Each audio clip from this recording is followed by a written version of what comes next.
आज शिरपूर तालुका police station हद्दीतील महादेव दोंदवाडा या गावात एक इसम हा गांजाची शेती करत आहे अशा गोपनीय माहितीवरून आम्ही या ठिकाणी छापा कारवाई केली असता काय नाव तुझं राशा पावरा याने या ठिकाणी ही अशी गांजाची ह्या लवणाच्या लगत आणि महसूल विभागाच्या शेतीमध्ये अशा पद्धतीची गांजाची लागवड केलेली आहे।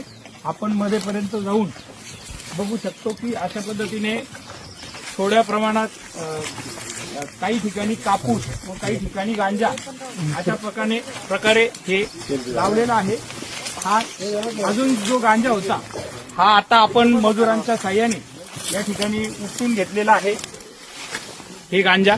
आणि आता ह्या सगळ्याचं आम्ही या छापा कारवाईच्या अंतर्गत जे जप्त करण्यात आलेलं आहे त्या सर्वांचं जप्त करून आणि आरोपीवरती गुन्हा दाखल करण्याची कारवाई करत आहोत। कट करू।